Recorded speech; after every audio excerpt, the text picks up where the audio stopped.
doing. It's called What I Learned in College This Week. Give you a little bit of a taste of what college is like. Got my MacBook, got my notebooks and stuff, so we're just gonna go through what I learned. So we're starting off with my SMAD 101 class. SMAD stands for School of Media Arts and Design. It's sort of specific to the JMU community. It's not a film school. There's advertising, there's graphic design, there's DVC, which is digital video and cinema, which that's my concentration. And so SMAD 101 is basically the introductory course that you have to take to get into the school. They teach you how to apply, they teach you, it's basically just a base course in media arts and design. Who would have thought, right? I think we've got an exam coming up next Friday. We're gonna go to the calendar real quick. Election day was on Tuesday. That was interesting. Diwali was yesterday. Happy Diwali, everyone. Do you say Happy Diwali? Next Friday will be the 16th of November, and that is when I will be going home for the first time since I got to college. So, that'll be interesting. I'll get to sleep in my own bed. I'll get to see people I haven't talked to in months. I'll get to see, hopefully, my oldest brother for the first time since I got here. So, we'll see how that goes. Back to SMAD 101. That class, for me, takes place 9:05 a.m. to 9:55 a.m. Monday, Wednesdays, and Fridays. So this week we were talking about new electronic media, talking about cable, which I think is really interesting. I didn't grow up in a house with cable. In fact, I didn't really grow up in a house with Wi-Fi. I don't think my family got Wi-Fi in our house until probably I was 7 or 8, maybe? That sounds about right. So 2007, 2008. Which by all means is like sort of late if you think about it. We had computers, we had a PlayStation, all of that. So it was an interesting discussion on Monday and Wednesday about cable. I'm just going to read through my notes here and basically explain to you what my notes mean, and hopefully I can remember. It's a good way to help me study. It's a good way to help you learn something. Developments leading to new media. Convergence. Basically what convergence is it's all different types of technology sort of coming together. Telecommunications Act of 1996. Basically, it allowed telephone companies, radio companies, and TV companies to all basically mix and match. Before, it was kind of exclusive, where you had radio companies could only do radio stuff. They could only control stuff on the radio. And this was by the FCC. They produced and I guess passed this act. Basically, what happened is telephone companies started making radios and TVs, started doing programming for TVs and radios, so that's where we get all of our big sort of conglomerates that we have today. The origin of cable, there was a TV salesman, and he was obviously, to sell TVs you have to show people how they work. He was having trouble because he was in Pennsylvania in the valleys, and he was having trouble getting a signal to the TVs down there in the valley, which if you think about it makes sense. There's hills and stuff that are going to block the signal.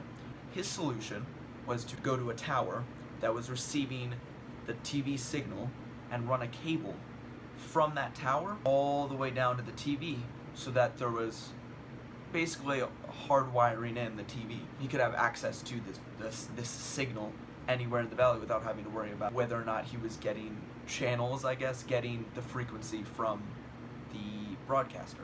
Cable is now divided into different things. You can classify each channel on cable as a different thing. We've got genre channels, which is basically, this is detective drama, where this is the only genre that's going to be on this channel. For example, Ion Television, my dad's favorite television channel. That is almost solely cop shows and detective shows. Basically, not true crime, but just crime television. That's a genre channel. Demographic channels, these are things that appeal specifically to a certain demographic, either rich people, poor people, people of different ethnicities, people of different ages. For example, TV Land. That is heavily aimed at the older demographic, because those are the people who watch those shows in their prime, growing up when they were young. Basically, they're going after a nostalgia feel. So that's demographic channels. Then we've got lifestyle channels, which are probably like HGTV. Basically, make you judge yourself for how you're living your life. And then we've got general audience channels, which is just basically a mishmash.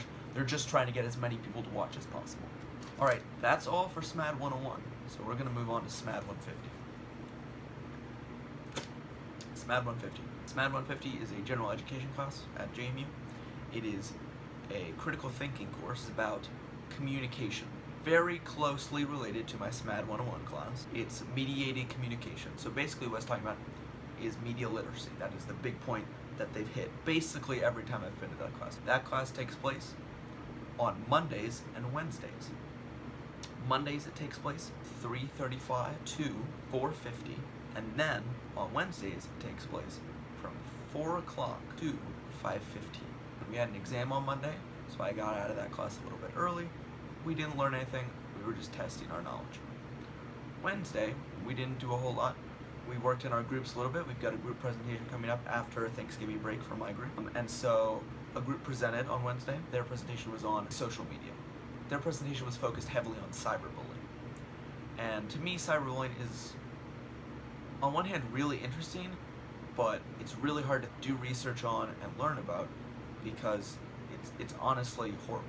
And so basically the presentation was discussing how cyberbullying occurs, the effects of cyberbullying, and several deep, dark examples of what happens when somebody's cyberbullied. They had a video about a young lady who committed suicide because she was cyberbullied.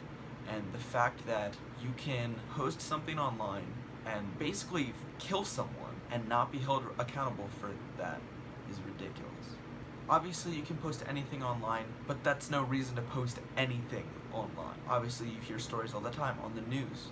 You hear stories of kids who commit suicide because basically people from their school, people on the internet tell them to. And that f***ing sucks. That is a thing that kids have to deal with growing up. They were focused heavily on the cyberbullying that occurs to kids in middle school. Apparently that is the worst time for cyberbullying. That is when it occurs the most. Mainly because you're reaching adolescence, your body's changing, your hormones are at full throttle at that point. And so my parents wouldn't let me get a cell phone until freshman year of high school. And on one hand, I'm really glad that they didn't, because I possibly could have been cyberbullied. But at the time, I was so mad that I didn't have a cell phone. Take away from SMAD 150, what did I learn? Cyberbullying, a lot bigger problem than I actually thought it was. 2, I appreciate that my parents protected me from cyberbullying, either inadvertently or on purpose. And 3, this is not something I learned, but it's something we all need to learn, is there's no reason to ever insult somebody on the internet. There's no reason to ever talk about somebody behind their back. What makes you a bad person is when you go out of your way to hunt somebody down, basically stalk them, and insult or attack or make them feel bad about themselves. That's what makes you a bad person, when you act upon those feelings that you have in your head.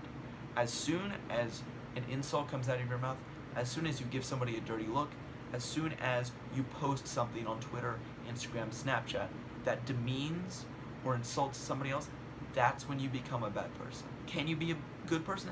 Absolutely. Just stop doing that. Stop making those posts. Stop saying those things. Try and be nicer to people. You don't have to be nice to everyone. You don't even have to be nice all the time. You just have to be nice when it counts. For people who have been cyberbullied, I sincerely apologize for the entire internet. I apologize for the entire world, in fact, because that sucks that you had to go through that. The things that do have an impact on your life are how you act around others and how you act towards others. So make sure those actions are things that you can be proud of. We're going to move on to oceanography now. Oceanography takes place 5:30 to 6:45 Mondays and Wednesdays. This week in oceanography we were talking about estuaries, which I'm still not 100% sure what an estuary is. Hopefully I'll figure that out. I've got an exam next Monday. We were also learning about salinity in the ocean. And we were also talking about the temperature of the ocean. Higher latitude areas are going to have low temperatures all the way through. They're going to be cold through and through from top to the bottom. And that's called isothermal, when it's only one temperature. And then low latitude areas, for example, like near the equator, equatorial regions, they're going to have high temperatures all the way through, and that's also isothermal. Then we've got mid-latitude areas. Mid-latitude is basically between poles and the equator. Mid-latitudes during the summer, this is what's going to happen. You're going to have a cold bottom and a warm top. So the sun's rays are going to warm the top of that water, but as we get deeper and deeper, it's going to be cold. And when there's a change, that's called a thermocline. Then we've got mid-latitudes during the winter. It's going to be reversed. So we've got a cold top and a warm bottom. The water is retaining that heat from the sun from the summer, and then the top is nice and cold because it's exposed to the air. We learned about 4 different types of estuaries. Number 1, we've got coastal plain. When flooding occurs or when the water level rises, it just, goes in more. It goes over low altitude areas. Chesapeake Bay is an example of that. A fjord is created by a glacier, basically like a bulldozer, scraping away terrain and melting. So they're generally very jagged. Their depths change a lot because it's melting over time as it's going through. Then we've got bar-built estuaries, and these are caused by barrier islands. And then we've got tectonic estuaries. What happens is the tectonic plates are moving constantly, and it creates sort of a rock flower. At a transform boundary, they're moving side by side. And so what happens is it kind of makes this rock flower, which basically makes a space in between. And what happens then is that floods with water, either from the rain or a flood or the end of an ice age. And basically what happens then is that fills with water, and that becomes a tectonic estuary. Estuary conditions change seasonally. What that means is because of the heat of the sun, that's going to affect the salinity and the temperature of the estuaries. There's 2 types of ecosystems that sort of form around estuaries. From the poles and some subtropics, we get salt marshes. From tropics and some subtropics, more equatorial areas, we've got mangrove swamps. So that's what we went over in oceanography. We went over estuaries. Very fascinating stuff. Now we're going to move on to music, which I have Tuesdays and Thursdays from 12:30 to 1:45. Basically what we learned this week is we learned about a bunch of different 20th century composers. We learned about Charles Ives, William Grant Still, and Aaron Copland. All 3 of these are American composers. Charles Ives, he grew up with his father, and he always loved music, and he really wanted to be a composer, but he went to college, and he wasn't doing great in music classes, and they were like, you should probably do something else. So then he became an insurance agent. But he didn't give up that dream. He kept composing after work every night, and he had hundreds of pieces. Nobody thought they were any good. Nobody really performed them. In 1920, he was like, nobody's appreciating my work. I'm just gonna give up. A couple years later, people suddenly love his music. Everyone's playing it, everyone's performing it, everyone loves it for some reason. And he ends up winning the Pulitzer Prize for composition. He shows up to the Pulitzer Prize award ceremony, and he drops a line, which is the coolest thing you can say. What he said was, prizes are for children, I'm a man now.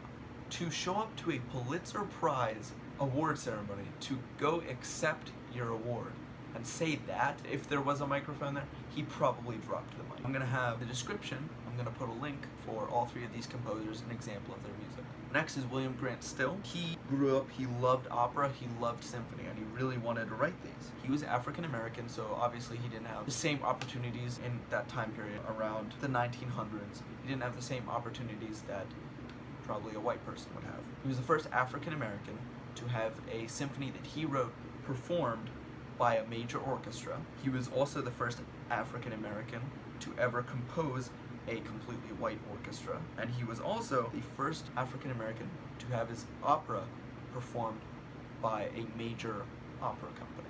Then we've got Aaron Copland, who was gay during the McCarthy era. People thought he was communist. What's interesting is people consider all of his music so American. What's really depressing, some people probably hated him. To have a person in power in the government call you a communist, and then years later take your music and portray that as sort of American music, that's ridiculous. Alright, so we're done with music. We're gonna move on to our last class now, and this is Spanish. Spanish is 3:35 to 4:50, Tuesdays and Thursdays.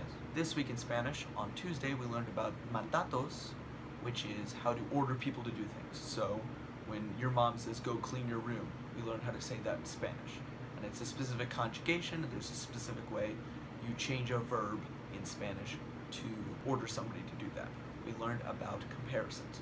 So we learned how to compare apples and oranges, we could learn how to compare JMU to UVA, we learned how to compare forests to oceans, and we learned how to compare different types of comida, which is food, and we learned how to compare the sizes of things. Por ejemplo, la Universidad de JMU es más bueno que la Universidad de Virginia Tech.